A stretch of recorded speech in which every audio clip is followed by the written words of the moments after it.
अगर एक पर्सन को इंग्लिश बोलनी नहीं आती तो क्या वो पर्सन अपना एक सफल करियर बना सकता है एक फॉरेन लैंग्वेज स्किल के थ्रू?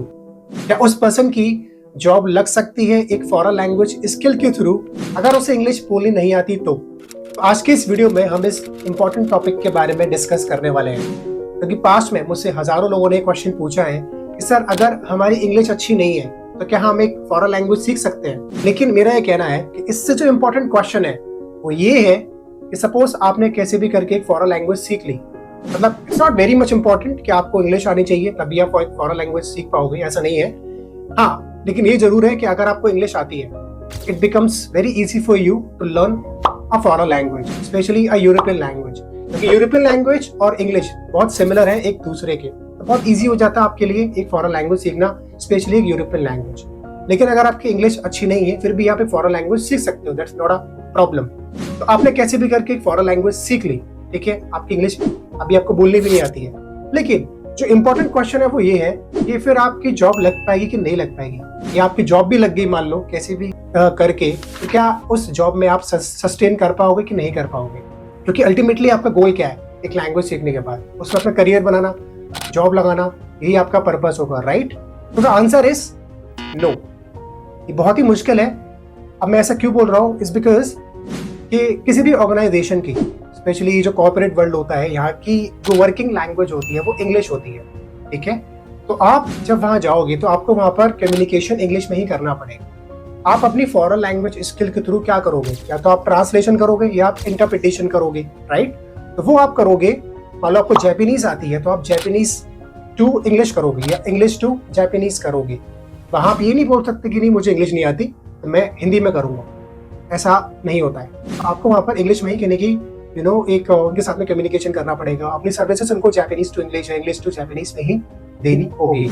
और इससे भी पहले जब आप इंटरव्यू के लिए जाओगे तो इंटरव्यू में ही आपको कहने की चांसेस होंगे आपके रिजेक्शन की, क्योंकि वहां पर आपको जो भी रिक्रूटर्स होंगे उनसे आपको इंग्लिश में ही कम्युनिकेशन करना पड़ेगा। तो वहां पर जाके ये नहीं बोल सकते कि नहीं I am not able to speak in English, please मेरा इंटरव्यू हिंदी में लीजिए, तो आप पहले ही राउंड में बाहर हो जाओगे।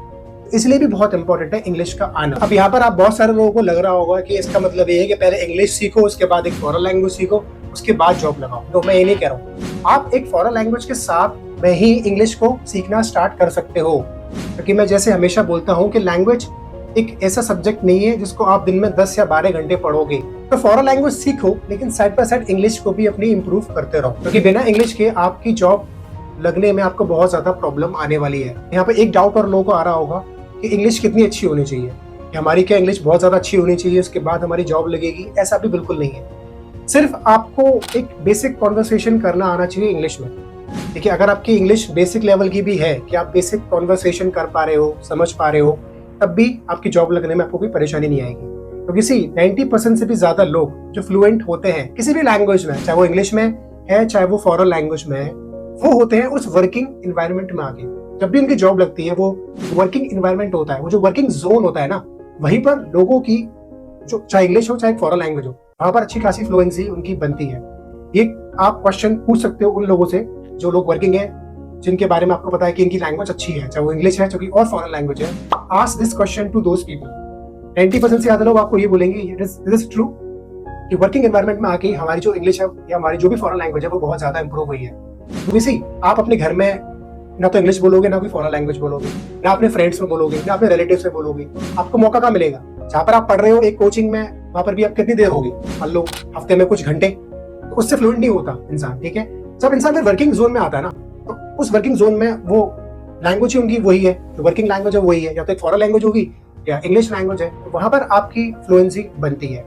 अगर आपकी इंग्लिश बेसिक लेवल की भी है, ठीक है, तो आपकी जॉब इजीली लग सकती है। तो आपको एक बेसिक कॉन्वर्सेशन करना तो आना चाहिए।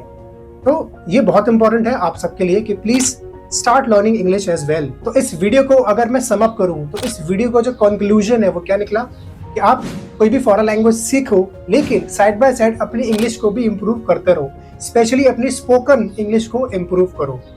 एंड अगर आप इंग्लिश सीखना चाहते हैं हमारे इंस्टीट्यूशन के थ्रू, या आप फ्रेंच सीखना चाहते हैं डायरेक्टली मुझसे, तो आप हमें कॉल कर सकते हैं और व्हाट्सएप कर सकते हैं।